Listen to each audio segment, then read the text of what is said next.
Saudara sekalian, sebelumnya pembahasan kita yang terakhir pada part yang pertama yaitu ilustrasi kompleks pergudangan, dan ini sudah kita bahas bagian luarnya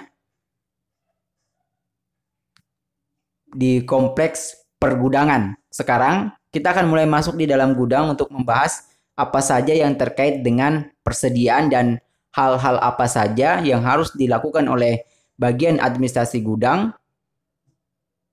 Kurang lebihnya seperti ini kondisi dalam sebuah pergudangan yang menyimpan persediaan barang dagang. Sebelumnya perlu saya jelaskan bahwa yang disebut dengan persediaan ini hanya berlaku untuk persediaan barang dagang. Sehingga ini adalah akun persediaan, dan jika akun persediaan sudah pasti ada buku besar persediaan. Akun persediaan ini nanti akan dilaporkan di neraca. Akun persediaan hanya terdapat di perusahaan dagang dan perusahaan manufaktur. Di perusahaan jasa tidak ada akun persediaan. Adapun persediaan di perusahaan dagang dengan persediaan di perusahaan manufaktur, perbedaannya terdapat pada jenis persediaannya. Di perusahaan dagang hanya satu jenis persediaan, yaitu persediaan barang dagangan. Sedangkan di perusahaan manufaktur terdapat 3 bahkan lebih jenis persediaan. Misalnya, persediaan bahan mentah atau persediaan bahan baku. Kemudian persediaan barang pelengkap atau persediaan barang pembantu. Terkadang juga ada yang menggunakan istilah persediaan bahan penolong. Kemudian persediaan barang setengah jadi. Dan yang terakhir persediaan barang jadi.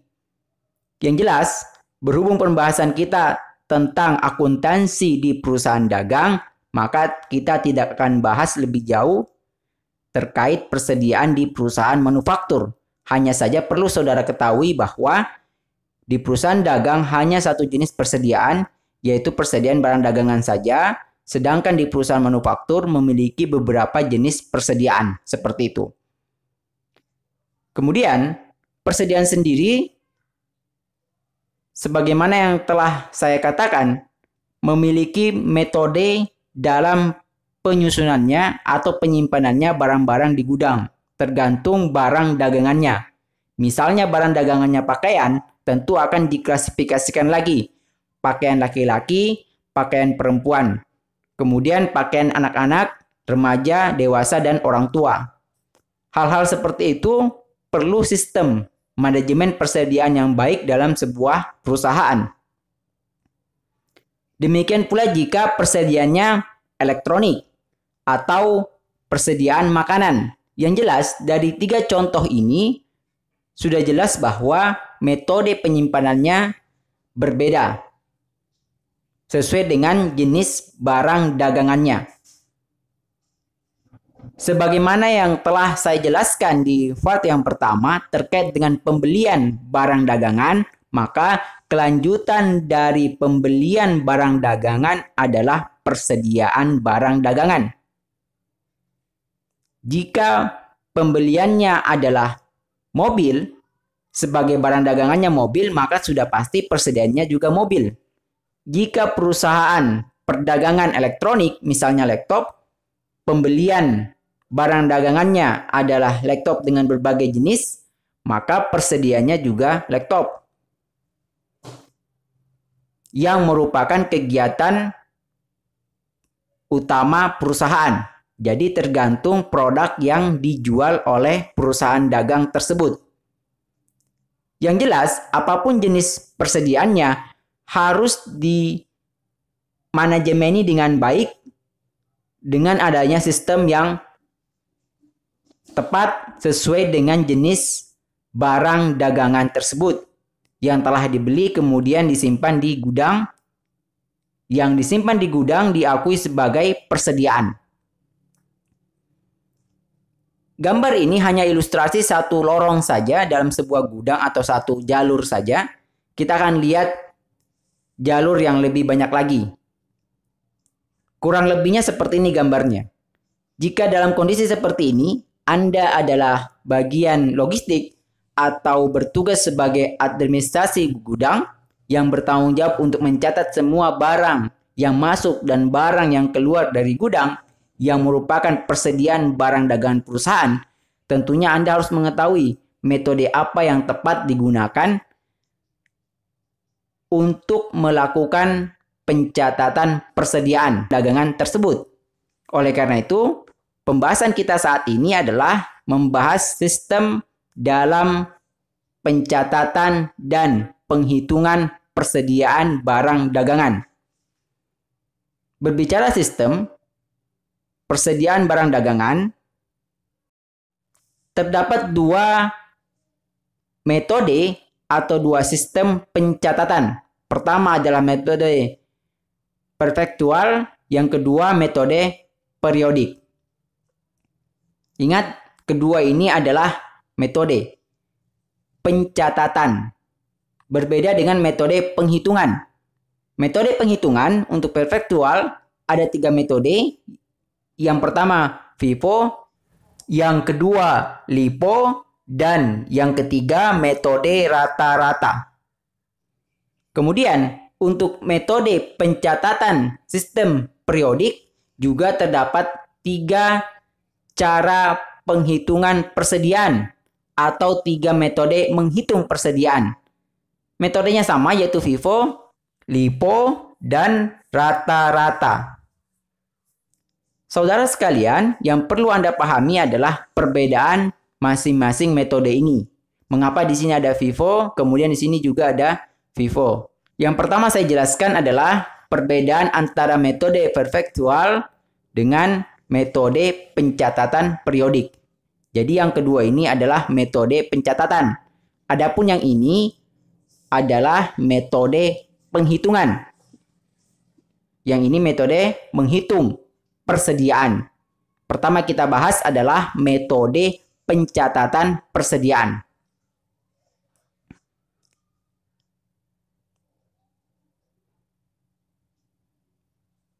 Metode perfektual maksudnya pencatatan persediaan dilakukan setiap saat terjadi transaksi pembelian dan penjualan.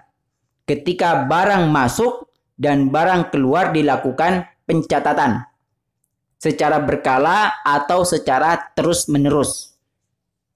Oleh karena itu disebut metode perfektual. Perbedaannya dengan metode periodik dari namanya periodik, periode. Penghitungan persediaan dilakukan per periode. Misalnya periode bulanan atau triwulan atau metodenya per semester atau mungkin metodenya tahunan.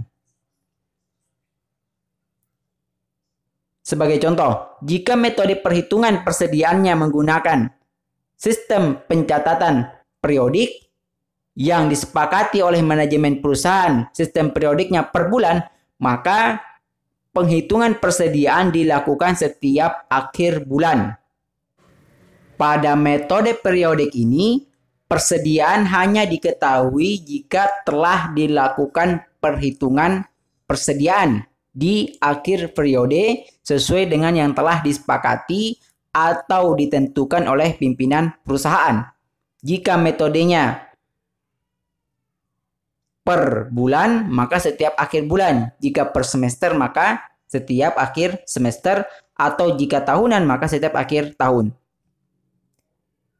Saudara sekalian, saya kira ini sudah bisa dipahami dengan baik antara metode perfektual dengan metode periodik.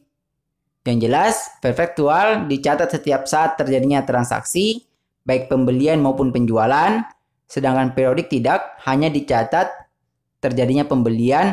Adapun untuk menghitung atau pencatatan persediaan akan dilakukan sesuai dengan periode yang telah ditetapkan oleh perusahaan. Kemudian untuk metode perfektual terdapat 3 metode perhitungannya, sebagaimana juga periodik terdapat 3 metode perhitungan persediaan. Pada kesempatan ini, kita tidak akan membahas ini secara dalam, masing-masing 3 metode perhitungan ini, karena ketiga metode perhitungan ini akan dibahas pada saat praktikum, sehingga saudara dapat memahami lebih jelas pada saat dilakukan simulasi penghitungan persediaan di praktikum. Meskipun dibahas sekarang melalui video ini, tentu tidak efektif untuk berimajinasi bagi Anda yang memang belum pernah mempelajari akuntansi di perusahaan dagang, khususnya menghitung persediaan. Mengapa ini penting? Karena data persediaan merupakan salah satu elemen penting untuk menghitung harga pokok penjualan. Oleh karena itu, jika metode periodik, maka harga pokok penjualan hanya diketahui jika telah dilakukan perhitungan fisik persediaan oleh bagian gudang atau bagian logistik. Jika Anda bertugas di bagian logistik, maka Anda yang berhak dan bertanggung jawab untuk menghitung persediaan yang ada di gudang atau persediaan yang akan dijual oleh perusahaan. Adapun jika metode perpetual, tentu saja setiap saat terjadinya transaksi, HPP bisa dihitung karena datanya sudah lengkap atau datanya sudah tersedia. Seperti itu. Saya kira jelas pembahasan tentang sistem pencatatan persediaan, perpetual dan periodik ini, kemudian sistem penghitungan persediaan. Selanjutnya yang perlu kita ketahui adalah penentuan metode ini, apakah virtual atau periode, ditentukan oleh manajemen perusahaan. Jadi di gudang pun juga ada kantornya, atau bagian logistik ada kantor tersendiri yang membahas hal-hal terkait dengan persediaan perusahaan. Seperti itu. Pembahasan kita selanjutnya terkait dengan kelanjutan dari proses di gudang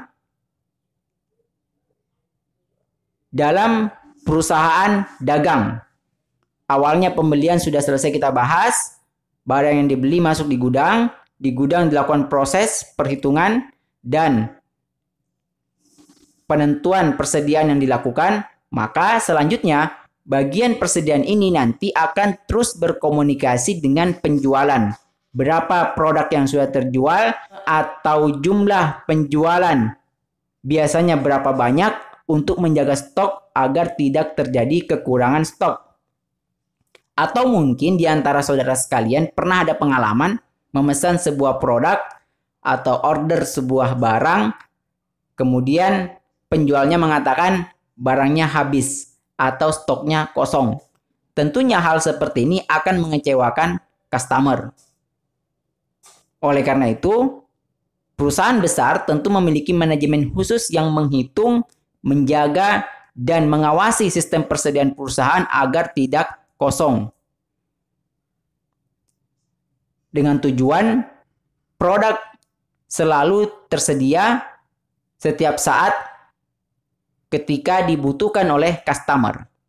Oleh karena itu, bagian penjualan juga ada manajemen khusus yang melakukan pengawasan barang-barang yang ada di bagian penjualan untuk menjaga ketersediaan stok. Selain itu, persediaan yang juga harus ditentukan adalah persediaan awal dan persediaan akhir. Data tentang jumlah persediaan awal dan persediaan akhir ini juga merupakan data yang dibutuhkan untuk menghitung harga pokok penjualan. Karena pembahasan kita pada video ini membahas tentang menghitung harga pokok penjualan dan ruang lingkupnya yang terkait. Berhubung kegiatan pembelian dan kegiatan persediaan ini serta penjualan terkait dengan harga pokok penjualan. Tanpa data pembelian dan tanpa data persediaan, maka harga pokok penjualan tidak bisa ditentukan. Atau tanpa salah satu dari elemen ini, maka harga pokok penjualan tidak dapat dihitung. Dan jika tidak dapat dihitung, maka tentu saja laporan laba rugi perusahaan tidak bisa dibuat dengan baik dan benar. Kemudian yang perlu juga Anda pahami, apa maksud persediaan awal dan persediaan akhir. Persediaan awal ini maksudnya adalah persediaan di awal periode. Dan akhir ini maksudnya persediaan di akhir periode. Bagaimana cara menentukan periode? Maka cara menentukan periode tergantung periode laporan yang Anda terima. Jika seandainya Anda bagian perusahaan yang bertugas menghitung harga pokok penjualan dan menerima data penjualan perusahaan atau menerima data persediaan perusahaan, misalnya keterangannya persediaan awal di tanggal 1, berarti persediaan tersebut adalah persediaan di tanggal 1 atau awal periode. Atau contohnya seperti ini yang lebih mudah. Misalkan Anda mendapatkan laporan persediaan barang dagangan periode Januari sampai dengan Juni. Contohnya seperti ini. Kemudian, berarti cara membacanya, jika terdapat angka misalnya 100 juta persediaan awal, menunjukkan bahwa 100 juta ini adalah persediaan di tanggal 1 Januari. Kemudian, Anda baca lagi datanya, persediaan akhir misalnya 20 juta. Berarti persediaan akhir ini adalah persediaan di akhir bulan Juni. Sebesar 20 juta rupiah.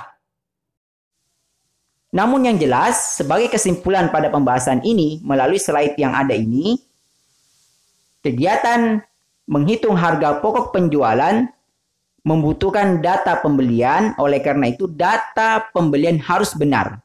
Jika data pembelian salah, maka sudah pasti harga pokok penjualannya juga salah. Atau jika pada saat menghitung pembelian ini ada kesalahan, baik pencatatannya maupun perhitungannya, sehingga data yang dilaporkan juga salah, maka sudah pasti harga pokok penjualannya juga salah. Dan jika harga pokok penjualan salah, sudah pasti laba ruginya juga salah. Dan akibat fatalnya adalah dapat merugikan perusahaan.